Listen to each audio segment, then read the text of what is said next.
Well, now you're laughing. We're starting the podcast. Hey, everybody, welcome to Open Pledge. I'm doing this a little different today. Normally, I record it on the Zencast, but today I'm recording it right here on the video. So we're going to see how this looks on video in just a minute. Everybody's on the camera right now, but I'm doing the talking. This Open Pledge podcast. It's a podcast for veterans. I am not a veteran, but I was raised by one, and I thought a podcast for a place for civilians and veterans to come together and talk would do us good. What it ends up being is mostly veterans give each other a bunch of shit, which is great, and then they share stories. What I have found is those stories are funny, those stories are informative, and it includes me sometimes. I try to insert myself as needed, but a lot of times I let them talk because it's serious stuff. They also have things they've gone through that a lot of us have not. And it's easy for me to sit back and go, why don't they just do this? Or why didn't they do that? Instead of me assuming, I thought, why don't I just ask the men and women who have actually served? So with that being said, we're going to go around the table with the regular, I was going to say normal, but there's nothing normal about it. The regular co-host. John, tell about who you are, what you did, and served. Eric, it's coming to you, and then we'll get our guest on. John Ballinger started. I tell people I started in Desert Storm and ended in Enduring Freedom and Noble Eagle, but I got to work on aircraft that's not supposed to fly by the law of physics and dynamics. It beats the air into submission with 3,000 moving parts. And I was telling some guys this past week, I said, man, I knew a lot of pilots that were good pilots, but they had no idea how aircraft worked. I loved knowing how aircraft worked and also how it flew. And it's helped me tremendously in my leadership journey of other men, because we're complex too as men. And we sometimes beat the air into submission trying to do things. But I enjoy leadership and leadership journey. Eric, come to you. I'm just going to say our guest here has already thrown the word leadership out.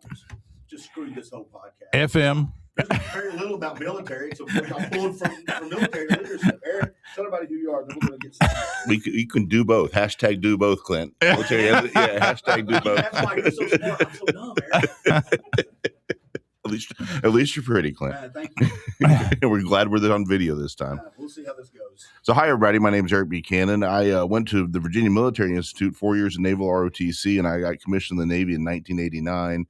Got to go to flight school. Back then, I don't tell this part of the story often, but they were growing the Navy so much that the big announcement they made right before I got my commission was if you could pass a flight physical, you could go to flight school. And that's how I got out of being a surface warfare officer or doing something else in the Navy. Went to flight school, made it through, ended up flying P-3s. At the beginning of my first deployment, we were chasing Soviet submarines around the Mediterranean. By the time I was leaving the Navy, we were chasing Russian submarines. So we must have done something right. Operationally, I got to fly in a mission in an area called Operation Sharp Guard, which was off the coast of Yugoslavia.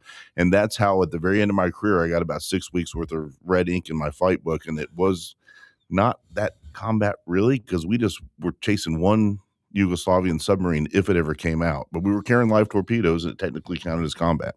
All I heard you say is you were into the Cold War. You kind of had that. How did you? I heard Charlie. You were for the breakup. Me and a couple million other guys. Yes. How did you see? This is crazy. All I heard was Charlie Brown's school teacher. I don't know how you heard that.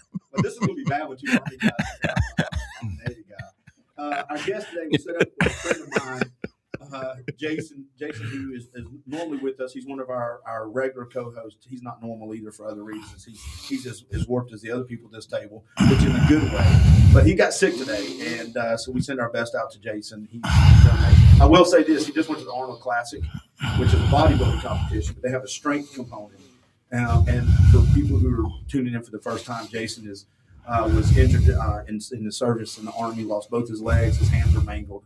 But his competition, his spirit to compete, represent the country, and help other veterans is just through the roof. And he went and benched 441 pounds. And if you've ever done any workout at all, you know how important legs are to bench pressing. That's where your base starts and the power drives through the floor. And to do that with your lower half strapped down and all upper body is just silly. Did you see the way they strapped his legs? Yeah. That was crazy. So here's what I learned, and then we're going to bring Sandy on. But I learned this in the disability world or in the injury world, what he does, and if I'm not saying it right, I apologize, but even if you have your legs, but you are disabled in other ways, you have to compete in the same way. So the benchers are set up where they will strap your lower body down, whether you have legs or not. If you're disabled in another way and competing, everybody's on the same playing field of no base with your legs. And again, I challenge anybody out there at the powerhouse, go to the gym today, put on what you think you can do for 10 reps, strap your legs down, and then go do that, and then do your max. Mhm. But shout out to Jason. Shout A out. great feat. Yeah. He hooked me up with this guy named Sandy Persley, who is an Army. Did I say your name right? That's right. Yep. How you Yes, doing, sir. Sandy? I'm good. Great. Thanks for coming in today, man. My pleasure. I really appreciate it. Do me a huge favor, and I pulled it up here. I sent it to these guys. I said, hey, can you send me some bullet points about what you've done in the military? And I wish I could just screenshot it because it's rather extensive. But we'll start with a basic question. Where were you raised at? Where'd you grow up at, man? Here in Chattanooga area, I was born and raised in Ringgold. I was born at Erlanger. Ringgold was like that town that you grew up in. That most of it was my history lesson was about my kinfolk in the Civil War. My granddad was in the Navy for administrative stuff. He stayed on a ship, was in Korea. And then, so that's really all the military stuff that I had grown up to. I kind of grew up in a rough family house. It wasn't the perfect house, but what is, right? I had I have a brother and a sister that older than me. And Dad worked, Mom worked, and we were coming home from school. It was just us three, right? I mean, I'm sure all of us remember those days. Mm-hmm. I was talking to my dad. One of his friends is in trouble now because his son gets off the bus and Mama's not there to wait on him. And the school's calling, going, "Where's Mom?" I'm like, "Well, she's probably at work," But that's neither here nor there. Another subject. Anyway, It's hard so to fight when moms and dads are yeah, it's like so. so as my brother and sister, I was kind of little growing up. So my brother and sister kind of beat up on me, just the younger kid stuff. Threw me in a dryer, turned it on, locked me in a fold-in couch. The old fold-in couches, when they folded in, they locked. And that thing locked, and there was no way getting out. And I just couldn't breathe. I'm like screaming. I just remember it's like the most traumatic thing I've had at the time. But So the military was actually like yeah, it was a pretty good relaxed place. I can do this. Right. So my mom comes up there and doesn't yell at anybody. She just pushes the button and lets me out and says, "Go play." I'm like, thanks. I'm gonna get a stick first. Yeah, I'm gonna. I finally grew up taller than my brother, and my sister. I think 6th grade. We got in an argument. I got home from school before her, and the Purple Rain album had just come out. Little Prince, right? And I'm listening to Purple Rain, and I'm like, I was here first.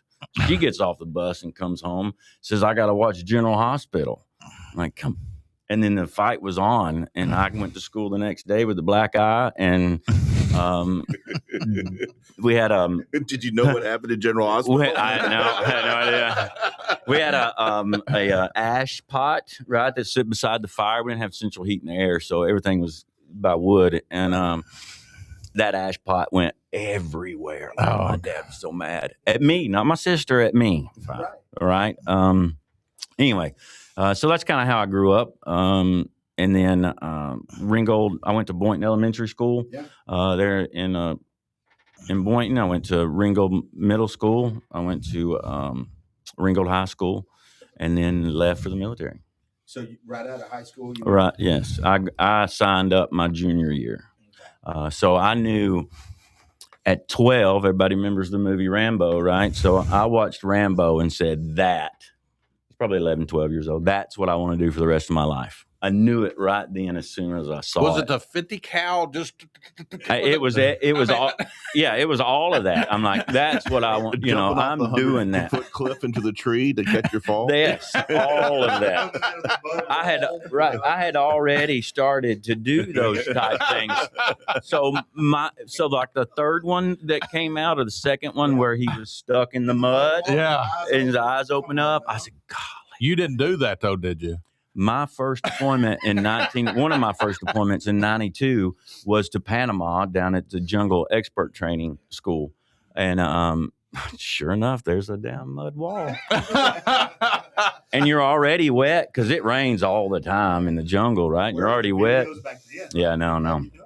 I laid back in that and covered myself up, and I'm like, this is living the dream. I can't believe they pay me for this. You know what's funny? It kind of taps into I speak just to the boys. Girls have it too, but there's something about that age. Even though I didn't transfer over to the military, but when I was young, we'd watch those movies, and we had woods behind our house. We were camouflaged up. We were building little hiding spots. That's right, yeah. Little camping places. And we would try to get in the woods, and your friends would sneak up on you. Back then, they might or might not shoot BBs at you. Yeah. Or they might throw rocks at you as grenades. All my friends, we would do pine cones, but my friends were kind of assholes. So it was, here comes the rock, and you're like, oh, okay. You know, he ran out of pine cones. I see what's happening here. And they weren't lobbed as much as they were thrown. Right. Think of how many old tree houses were built in our childhood. Oh, A lot. I mean, we would get anything to try and build a tree house. Something to get away from the house. Yeah. That's what my thought was, is I got to get out of this house. We dug underground tunnels in my backyard, cut them up with wood boards, put the sod back on them, and hid in there. And then my dad figured out what I was doing. It was far enough away from the house, he didn't see it right away. And then one of the first times I heard him cuss was, "What the ever you doing in my yard?" Right. But the other question is, when you're throwing pine cones and stuff, maybe I had a more privileged background, but how many lawns do you have to mow to have enough bottle rockets for a bottle rocket fight on Saturday night? Yeah. I mowed several lawns that week, and every penny went to, well, maybe like a 6-pack of beer if I get somebody to buy it for me, and the rest of it went to the bottle rockets to have the bottle rocket. A 6-pack of beer, a Hustler magazine, and bottle rockets. Yes. Well, the Hustler magazine had the little cardboard thing over it, so I didn't know what they were. Well, you had to get one. My buddy would buy one. I'd be like, if you take that cardboard thing off, that's not appropriate, is it? No. What is that? If my mama sees this, I'm going to be in trouble. Yeah. So you left it out in the woods? Kept it in the tree house. You did. That's right. Kept that in the tree house. What got you to the Army? Why did you pick the branch? So I went in my junior year of high school. I went in to see the recruiter. I'd done ROTC at Ringgold. So I kind of knew a little bit what I knew. Again, 12, I knew what I was going to do. But I didn't know that Rangers was the way to go. So I go in and I'm thinking, first, I'm going to go be a Marine. I mean, that's going to be the closest thing I could possibly find. But again, I didn't have that military background history that I found once I got in. So I go over, the Marine says, yes, we'll have you. Absolutely. You'll be in recon or force recon or whatever it's called. And that would be that. And I thought, well, the uniform looks good, so I'm good. And then the Army recruiter come over, and they were doing they just started this program to where you can enlist and have a guaranteed Ranger contract. As long as you made it through everything, you would have your opportunity to go into a Ranger battalion. And that was the ticket for me, man. I'm like, heck yeah, I will do that. Because there's no way, like you could do SF that way back then. You could do SF that way. But I knew that in SF you had to learn foreign language, and that wasn't going to happen with Sandy. You know what I mean? I have a hard enough time with English. I don't need to learn the foreign language he had was country. Yeah. That's right. A lot of our listeners may not know kind of those details. When you say SF, you mean Special Forces. Yes, Special Forces. And that's what those are the guys that wore back then and still do wear the green beret. That is correct, yes. And then the Rangers back in the old days wore the black berets until they gave those to the whole Army, and now they wear the tan berets. Correct. Look at him. He did his homework last night. Let's ask him who wears the maroon berets. That'd be Airborne. Airborne, right? Okay. Yeah, Airborne wear the Maroons. Yeah. So and the Girl Scouts, John. Yeah, no test for you. and the Girl Scouts. Yeah. That's true. All right. So how's your podcast? Back to Sandy. You know better. All right, so you get in. Did you take to it immediately? Was this since you knew what you were going to do? In other words, you had this thing in your mind when you were 11 or 12, and now you're into it or you're going into it. Was it meeting expectations, or were you like, okay, this is different than I thought? Well, I was told how hard this was going to be, so I trained ahead of time for it. When I got to basic training, I noticed that a lot of people didn't do that. I mean, you just look at him like, whoa, this guy's that guy I'm going to have to help if we're going to make it. Because we had, right off the bat when I got in, I noticed it was a team effort. Everything was about team and camaraderie at the time. Yeah, sure, you got yelled at, you got all that stuff, but the real big thing was the camaraderie that you were building with your team, and everybody had to make it. And that's the way that everybody that was in my basic training all signed up for the same contract. We were all heading to a Ranger battalion as long as we made it. So when I got to basic training at first, it was, I wouldn't say easy. It was different, right? It wasn't physically hard because I come in prepared for it, but it was more mentally hard because now I got no time for you got no time for yourself, right? I mean, you got no time for yourself. You're all about your training about 24/7 almost. And when you sleep, you close your eyes and you wake up and somebody's yelling at you. Can I add this to what Sandy's talking about? We actually had to polish our boots too. Well, that is correct. The soldiers today that wear these brown fabric boots that they just get to put off, put on and off. Every night it was muddy as crap. But you know what you did with your flashlight? You polished your boots. That's right. That is true. Yeah. But the boots they wear now are way more comfortable. I don't know if you know this, but those jungle boots that we had and leg boots, they all have metal plates on the bottom of them. We would have to take those metal plates out on road marches and stuff because they'd heat up. Yeah. And then your foot's on fire and it's very uncomfortable. You'd be bleeding. Anytime you do a 24-mile road march, you've got to get your shoes right, which they have now. But when you're in uniform back then, hey, lowest bidder. Right. You know what's funny about you saying this? I grew up with my dad on Saturday nights. He still has a shoe shine kit. We would sit down before church the next morning. We would shine our shoes. And my dad, to this day, I opened his closet up a couple of weeks ago, taking stuff down. Well, a month ago for Christmas, we were taking everything down. Same exact, everything set up just like it. And every Saturday night, he's got the pantyhose out. He's got the brush. He's got the black side. He's done. My mom says he's. Can I say it, Clint? Yeah. Last night, look at these. That's what I was doing. I mentioned those when I came in. Look at them shoes, man. I wore the wrong shoes. I should have worn mine. That's all right. We're going to get into something in a minute you brought in your truck that I thought John was going to have. Well, he looked down at my shoes when we. As soon as we got here, he shook my hand, looked at my shoes, and like, oh man, because we remember that. We remember pausing. Yeah, you gotta have good shoes. I'm going to give my regular, not normal, regular co-host a question here. We can go through his resume, which is extensive, and that might drop itself in. So we're doing some behind-the-scenes real talk right now. May not hear it, but they're going to hear it. Or we can dive into the transition out of the military and leadership. We can start doing that. I think that will probably pull in elements of his story. I'm going to let the two guys here that are attracted to this story talk to me. Which would y'all rather do?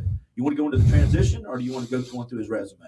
I want to dig a little bit more into him because I think what that'll do is transition to that. I know we're in a timeline, and we're all three talkers here, and this is a good conversation. I want to make sure we get to the good meat of the subject too. So back to you, sir. Yeah. So Sandy, I love the picture that you painted at 12 years old because I look at 12-year-old guys today. And I don't think they're thinking what Sandy did at 12 years old. No, they're not. My kids, no. Yeah. No. And I want to get back to that. Did you, John? Absolutely. At what point did 100%. at what point did you say this is what I'm going to do for the rest of my life, Eric? When I was probably 10, when I first joined Boy Scouts, the one thing I changed, like you, I actually started out thinking I wanted to be a Marine. Okay. And I didn't change my mind until I was in military school. And I got close to that point where Navy ROTC, you have to make a decision between the two. And I realized my friends that were Marines, they could naturally just ace out the PFT without trying. And I worked my ass off to get to that point. But the Navy turns around and says, we got flight school for anybody who can pass a physical. And I was way better, more fit than the guys on the Navy side. I went, my dad was a Marine. I got a great uncle who was a Marine general. So it was in my family to be a Marine, but my grandfather was in the Navy.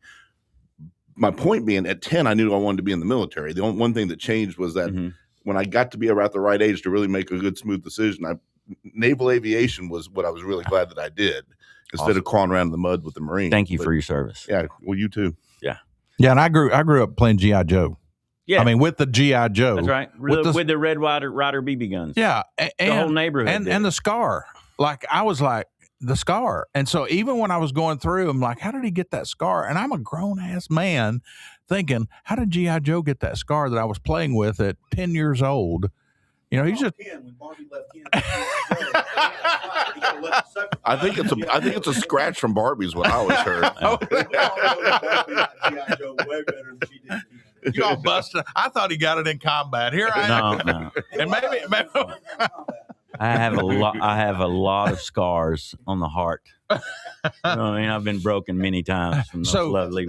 so you're going through Ranger School. How was that? So before that, Okay. let me back up some. So before that, when I go through basic training at AIT, I'll make it fast. And airborne school, again, to me, it wasn't physically At Benning? demanding. You're at Benning? Oh, I stayed at Benning, yes. So it wasn't physically demanding.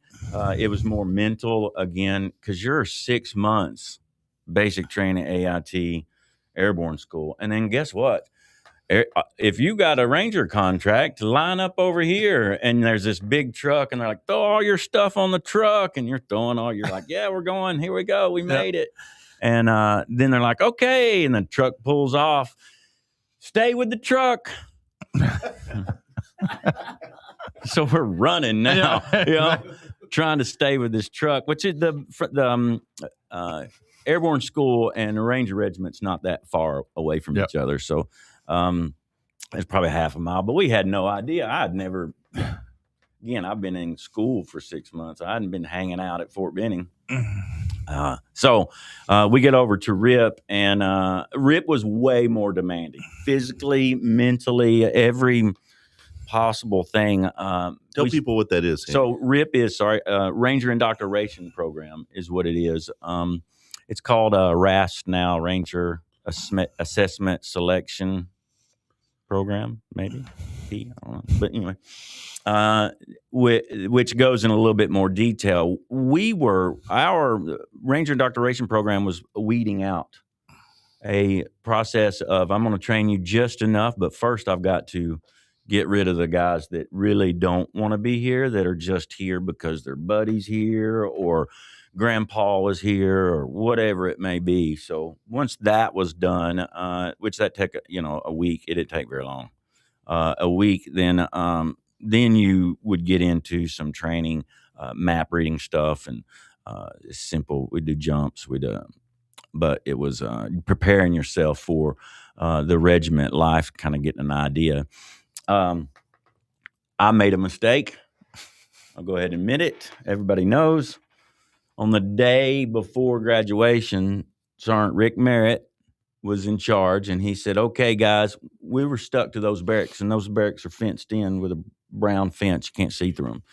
And they said, okay, you can go out to your cars and take all your stuff. You're graduating tomorrow. Everybody be going where you need to go. Well, I got in my car, and I just couldn't resist. I went downtown, met my girlfriend, fell asleep. There was an automatic formation at 4 a.m. Formation was supposed to be at 6, but they were lost a flashlight cone. So early formation to find this fat flag. Sandy's absent. Sorry, he's not here. AWOL. And so when I got to the barracks, I'm like, why in the world's everybody up? What the heck's going on here? And I run in there. Yeah. And everybody's got all their stuff laid out. And I'm like, what? Where have you been? And just lay out your stuff. And I thought, okay, maybe they'll forget about it. You know what I mean? And then that next formation, Pursley, front and center. And I walk up there and he's like, go to my office. They turned the group, there was probably 50 of us, and marched to the graduation field. I marched to Sergeant Merritt's office, and he said, tell me what happened. And I made up some crap about, I went to my car like you told me and fell asleep in the car. And he looks at me and goes, I'll tell you what, walk out the door, come back in, Tell me the truth. tell me exactly what happened. This is your one chance. and it's Ranger, but I mean, like, this is serious stuff because this is my dream. I'm like, I've messed up. So I'm like, hey, truth will set you free. You know what I mean? So I went in there and told him exactly what happened. Right. And he says, I kind of figured that. He says, so I'll tell you what, if you'll go put your beret up and get your PC, which is patrol cap, that's the little camouflage hat. He said, go put that on. We're going to go watch graduation. Mm. Oh, wow. So I had to watch all those guys graduate and start all over again the next week and do RIP all over You did again. not. I did. Now, how long is RIP? I did it twice, 3 weeks. 3 weeks. Yeah. But I had to do it all over again. And I'm like, hey, this is kind of stupid. Do I need to do this again? Yes, you do. Do I need to go through the driving test again? Yes, you do. Do I need to go through this test again? Yes, you do. I had to do it all over What again. did you do the day before graduation, the second time you went through RIP? Did you go off I in did your not car? go in it. No. I did. No. They're saying he learned his lesson. I said never again. Yes, sir. Do you think that was because you left, or do you think it's because you didn't tell the truth the first time? When you got in trouble, when they said you got it. In other words, do you think? Oh, if I would, I think that if I'd have came back in there and said that same lie, he would have sent me to No, but if But if you Alaska. told the truth in the first place, time, do you think you would have? would that have made a difference? No, I would have had Okay. no. I I would have recycled no matter what. Oh, yeah. If, He was already I was already So recycled. he I was giving didn't. you I didn't know that. Yeah. I didn't know that. But yeah, I don't. Yeah, no. I was in a lot of trouble. And so when I get to battalion after those 3 weeks and I graduate and I went to 3rd Ranger Battalion, which is right there in Columbus. And it's just across the way from where the RIP barracks were. So I didn't go very far. And when I got there, they were gone. They were deployed. So when I got there, they set me up in this guy's room, and it was Mike Kerr's room, and they're like, you stay here until they get here. You'll know when they're here. And like a day later, all this yelling and screaming and fast pace moving into formations, out of formation with equipment. And I just looked out that window, and it's probably midnight, and I'm thinking, oh, what have I gotten myself into here?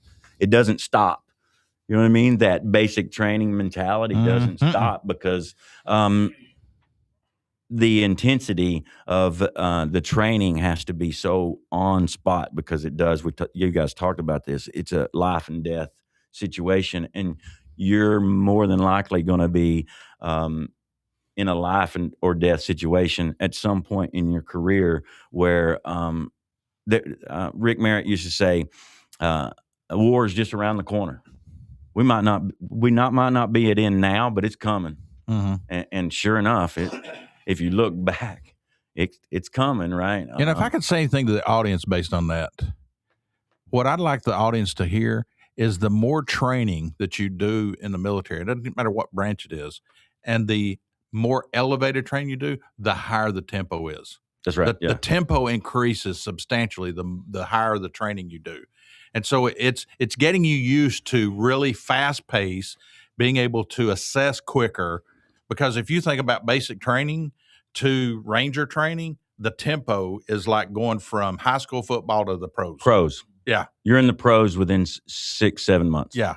And I mean, and you've never done this before. And then you're watching guys that are shooting, for instance, that can just shut their eyes with a 9mm and just pop, pop, pop, pop, pop, and you hear the ding, ding, ding, ding, ding, ding.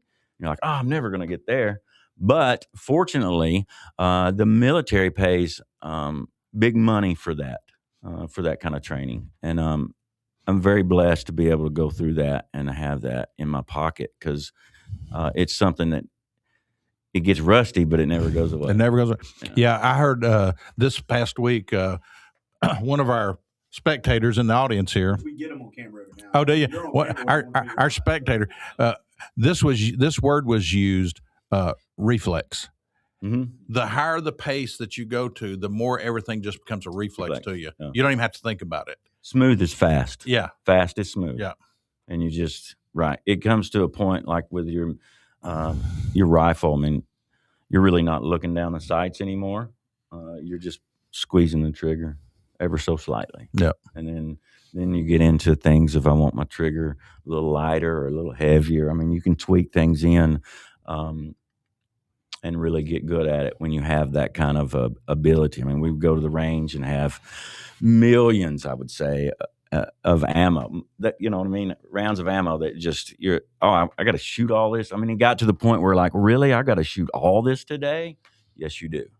You're like, oh, am I getting paid for this? Yes, you are. Not much, but you are.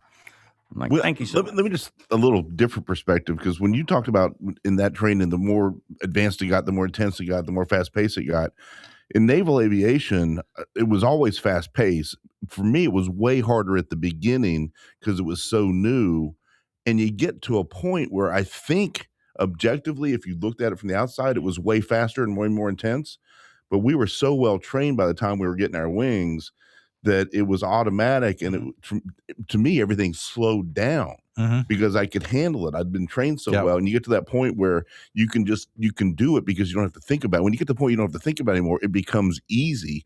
And for me, like what I'm just saying is, it was probably way more fast paced, but it felt like it had gotten finally easy, and that's when you knew you'd gotten. Yeah, I liken it to the Matrix scene on the roof where Neo has the bullets coming at him, and he's just kind of moving around just slowly, and the bullets are passing by him. That's how training was for me. The more I trained and the more intense the training was, the more things looked slow, even though they were fast. Yes, I would agree with that. That's similar to me. That's what I experienced. In naval aviation. I would agree with that. But see, there's three different people that went through same training, different types of aviation training or ground force training.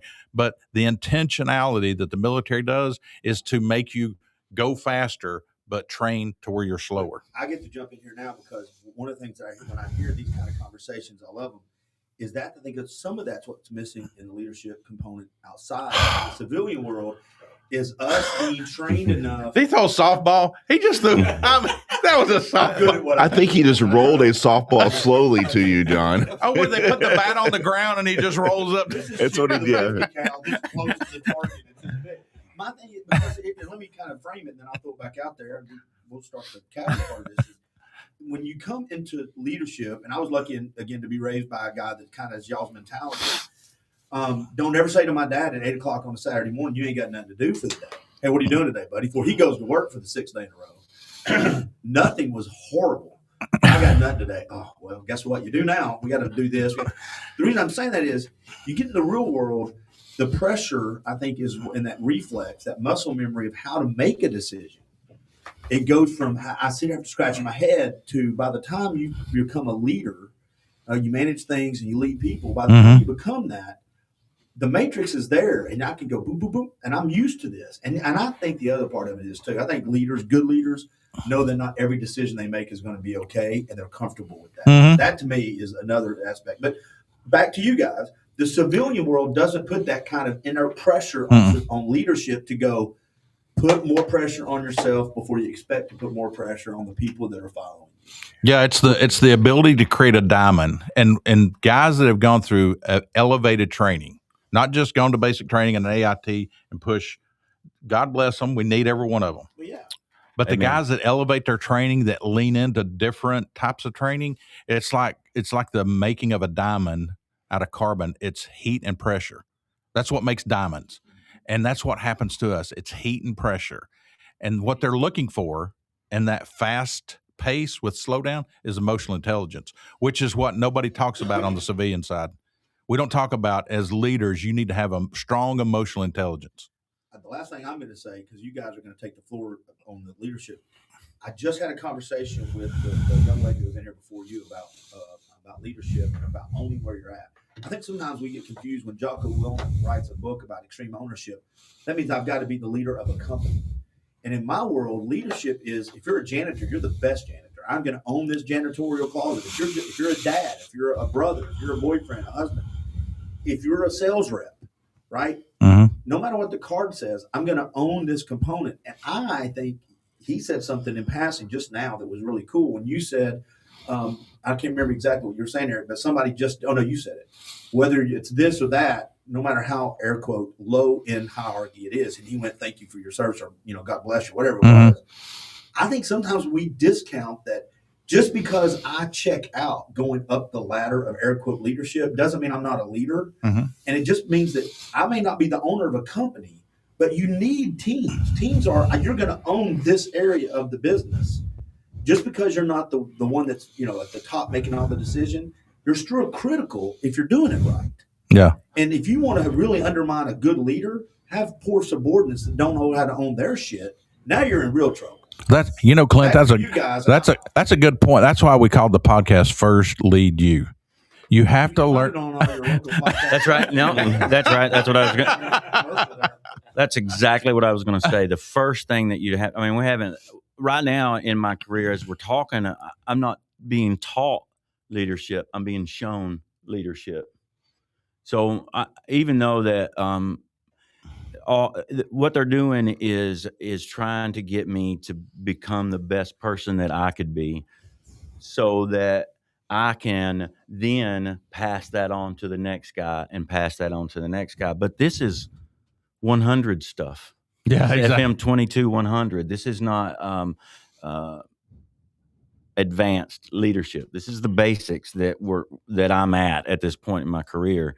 And but we're leading up to that leadership role where I have a buddy of mine, Kenny Thomas, who goes around and does leadership speeches.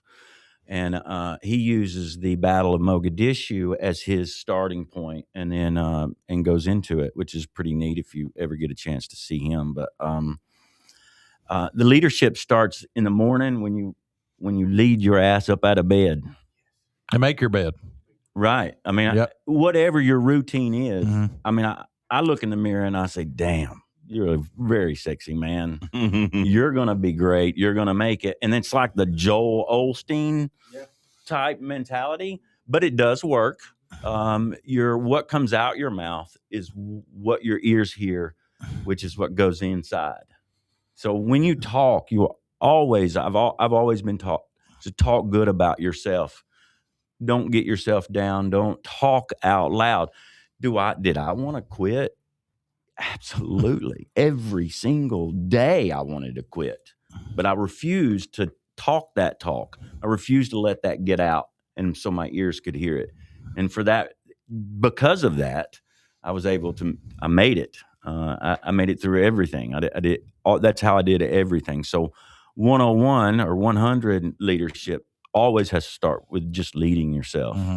And this is what I'm being taught right now in the military at this point in my career is just lead yourself. Lead yourself. Because it's easy when you're on that 25-mile road march in sand to hear that deuce and a half whining behind you and that noise thinking, all I got to do is stop, and I get on that truck and the pain stops.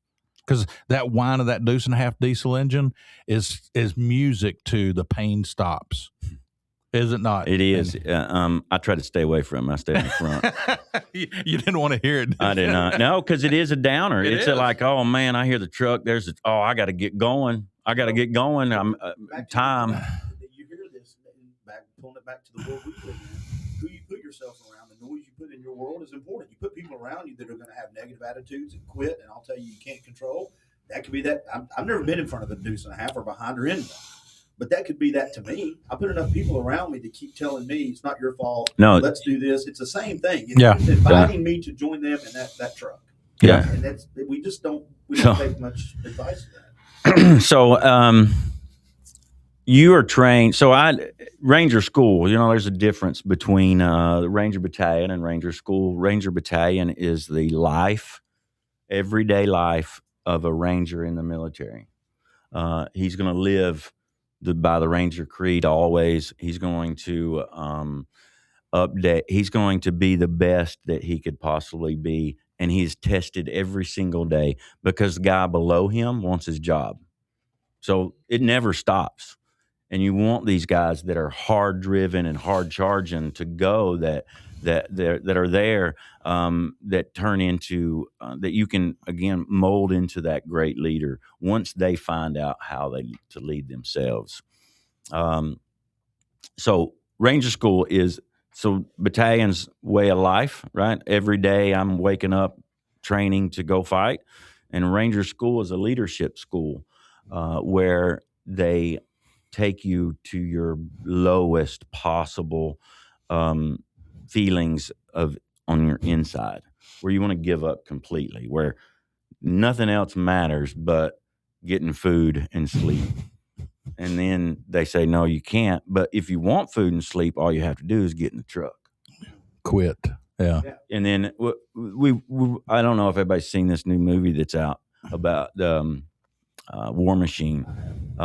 That instance where they're always, you're going to quit. We all know you're going to quit. Man, that's in your ear all the time. Mm-hmm. Those guys are out there telling you, hey, the truck's here. Now's the time to go. And people would just, okay. Well, he told me I got to go. But that's quitting. Mm-hmm. You know what I mean? That's quitting. And again, if you're going to quit, the best time to quit is in training. So go ahead, see you later. And then you move them out and never see them again. Mm-hmm. Why is that? Because you don't want that. Then you get that ear in your ear of somebody who's going to tell you everything wrong with what's going on. And dude, we're moving forward. We're not going backwards. This is a true tried way of how we do things. And then that also how you build the trust amongst the people then who have made it through, right? I mean, you've been tested as much under fire as possible without it truly being, life and death. You get out there, there's a certain element of, again, foundational trust. I know Eric's beside me. He's already been through what I've been through. He didn't get on the truck. He's good. He's going to be okay. Yeah. He's going to be there for me in the end, That's and right. which is the important. He's not going to quit on you. That's it. And if you had, you can't have somebody to your right or left in a combat situation that are going to quit, because that's the guy that's going to keep you alive. Mm-hmm. They say there's no atheist in foxholes. You can't be in combat without your ranger buddy. Yeah. Right? Because he's going to keep you alive. You're going to keep him So alive. much of this is back in the room. I'm listening, trying not to insert it. It's crazy to hear you say these things. And I'm like, that's what we miss out here as men anyway. Mhm. Right. No, absolutely. And And the church has it with their little brotherhood that they do, where you keep up with each other. I mean, absolutely vital importance to keep up and hang out and put like-minded people around you. It's not somebody told me that was a racist statement one time, and I'm like, well, that's the craziest thing ever, because why would you not want like-minded people around you?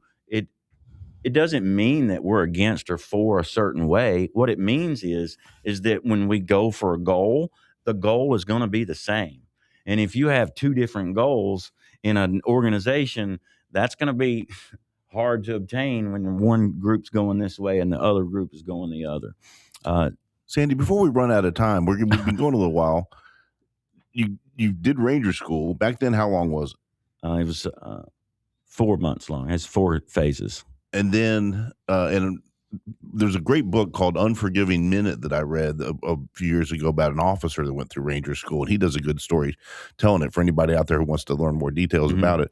But I just want to make sure. So after you got done with all your training, what was some of your actual deployment experiences? Where all did you go? So in 1993, for those that remember, I had been in the military. I got in the military in 91. So in 93, war's around the corner, like I said. And President Clinton decided that we needed, as a military, to go over to Mogadishu, to Somalia, which is right next to Ethiopia. There was this famine going on, a lot of people starving to death.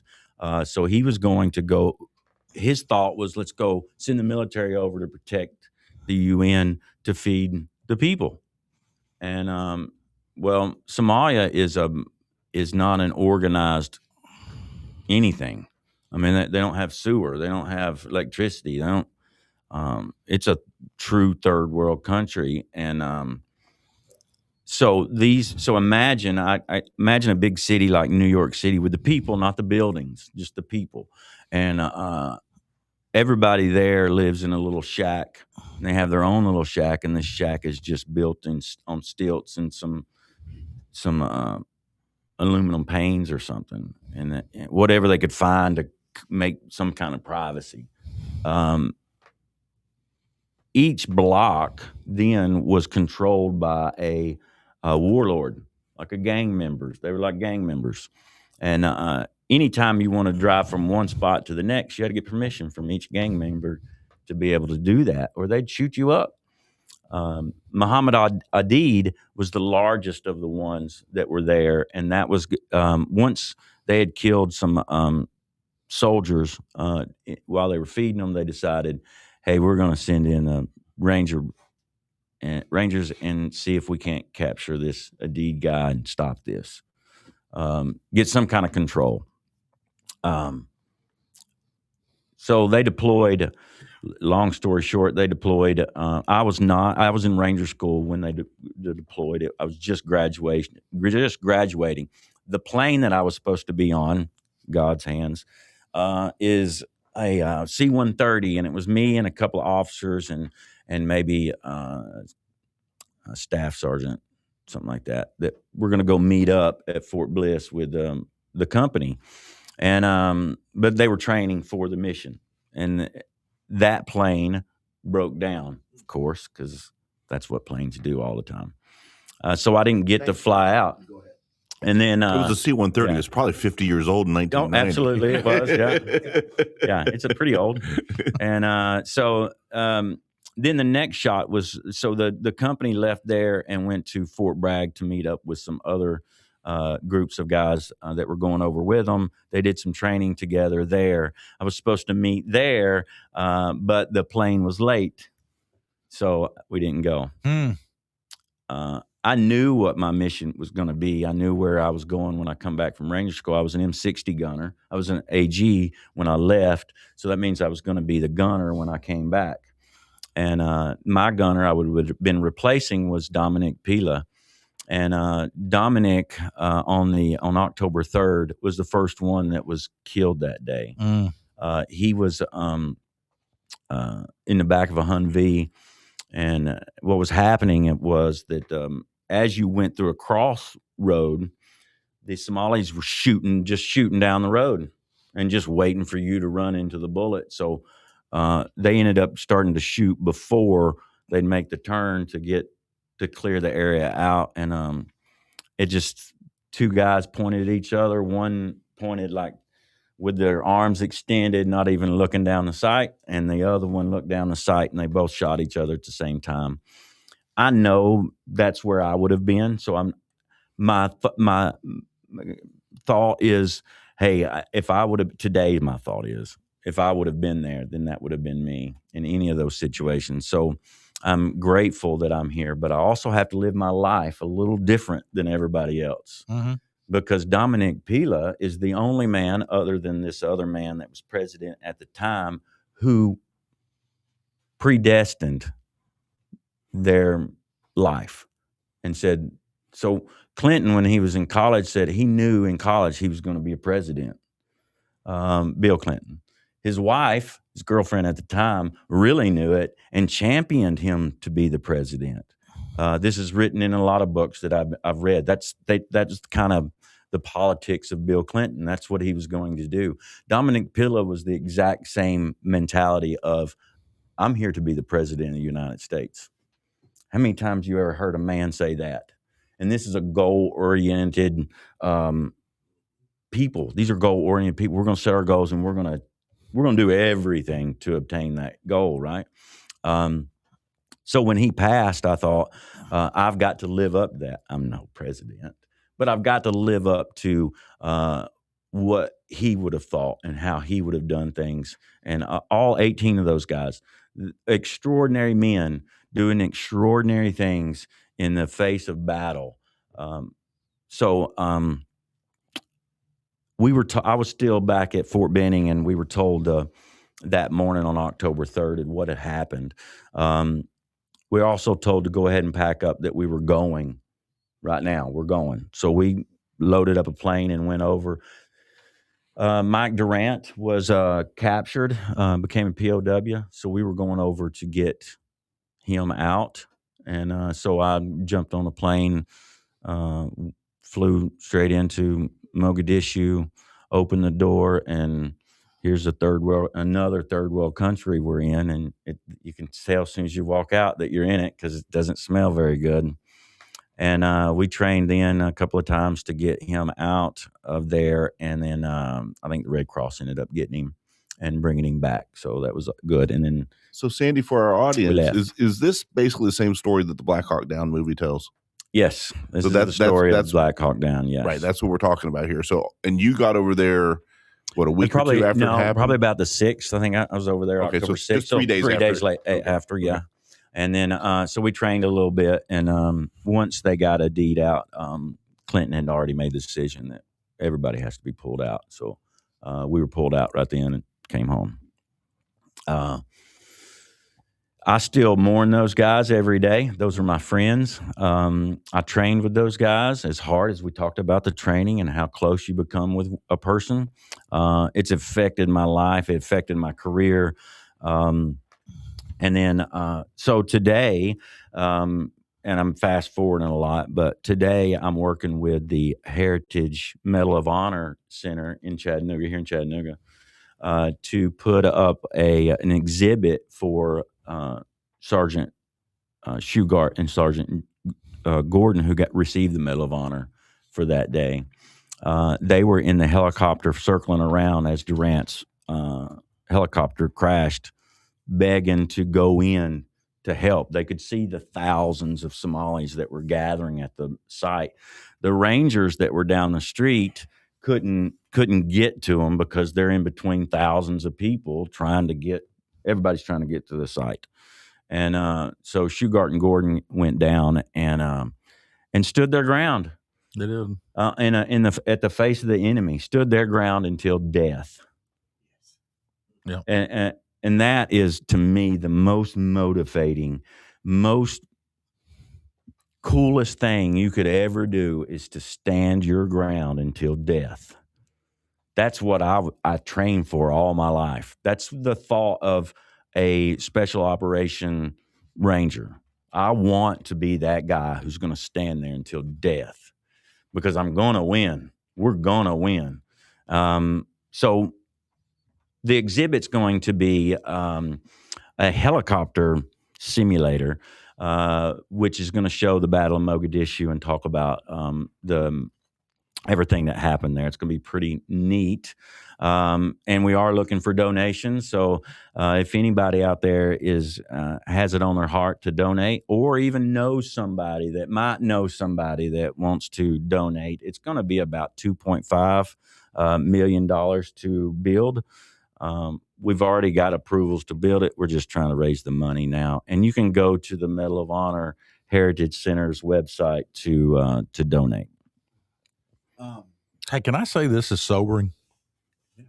Because it is. I was going to say something, but I won't, because I won't make it through it. So we're going to move on. There's certain Perfect. if that's okay with everybody else. Yeah. I want to do this too. We don't have too much longer. I can already tell. I don't know how comfortable. Eric, you talked way too much. Well, Eric's about to talk for the last 10 minutes pretty good. Here's why. If everybody's got 10 or 15 minutes. Eric, do you have time? Sure. Okay. John, everybody good? Yeah. Sandy, I'm just going to extend you an invite to come in for a second time if you're okay with that. It's been a great conversation. Oh, yeah, If you sure. want to again, I would love that because I think we've got about. I start charging after the third visit though. So Hey, Sandy, we're the sponsors of the Good. podcast. they brought the water. No, I bought the water. Oh, damn. No, I'm good for the water. Take that as a part of Because the gift. I don't think Thank you very we much. don't have time for today, Clint, where you're going. But Sandy, I can't wait to hear what happened to you when you got out and came home and got your life figured out and all that kind of stuff. That's where leadership comes That's in. a big part of what this Yeah. podcast is about. Well, So I want to hear that part of the story at some point too. Yeah, I want to keep going through the timelines. I'm going to leave it up to you guys as the last 10 minutes of this. We can either tease and talk a little bit about leadership, or we can finish up a little I bit just with want to. resume. I'm going to bribe him. Okay. So you got to come back, and I'll donate to that memorial. Me too. Yeah, you've already got You come back. We got a and- number? What? Dude, you're 500? No, I'm gonna throw $1,000? $1,000. Yep, I'll match that. $1,000. Yep. Yep.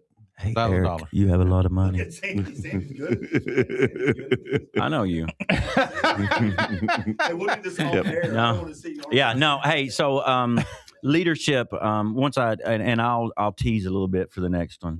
I got out of the military in 2000 on a hardship. I did not want to get out of the military. I was a career. My goal was to be the sergeant major of the Army, and that's where I was at 10 years into my career. I was married with 3 children.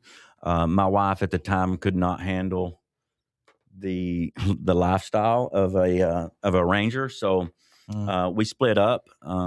I had custody of the kids and decided I had 2 choices. I could go be a machine gun trainer down at Fort Benning for basic trainings. So basically, I could become an elementary school teacher, or I could get out. And I'm like, I'm not going to be an elementary school teacher. I'm an advanced teacher, right? So I got out, and that's when the challenges of life take a baseball bat to your face. So yeah, pause that. That's part 2. Can I ask you a quick question? I hate to do this. Can I do something in real time? Yeah. I don't know what his calendar looks like. I would rather not wait 2 weeks. We got another date every other week at 9:30. But I would like to, if calendars match, can we do? You just want to do that so Sandy gets his money for the memorial. Absolutely. I mean, that's I want about 12 people in here. He'll leave with 20 grand. Eventually, I'm just going to keep inviting people back. No, Eric can't. That's okay. That's all right. I want him to be part of this conversation too. So how about are we good for 2 weeks from today? 25th. Let's just I've already got it blocked off. Yeah, Eric? I'm going to be missing for a while. Oh, okay. Well, that's okay. The 15th is the next Wednesday I'm back. The 15th of April. Yeah. No, Tax day. Yeah. So you don't have to wait for me to come back. Can you join us by video? No, I'll be that's okay. traveling and got some business. He's going to the beach. Okay, so are you okay if we do part 2 without you? Sure. I hate to miss. I'll listen to it. I think he could probably come in on more than 1 or 2 more of these. Yeah, I hope so. With that being said, as long as we can dig at him while he's gone. Yeah. Okay. I just want to throw some grenades on him. Absolutely. Let's do this one. This has been very good. I think we've teased the next episode great. Thank you both. Thank you for the observers. We have other veterans in the room as well. I'm surprised Eric and the other P3 guy haven't just left the room and talked about it. With that being said, Sandy, really good conversation. Yeah. My pleasure. Thank you very much. Thank you. Yes, absolutely. Everybody, thank y'all for watching, listening, share it with your friends. We'll be back soon. Jason, get well. Bye, everybody. Bye. Holy crap.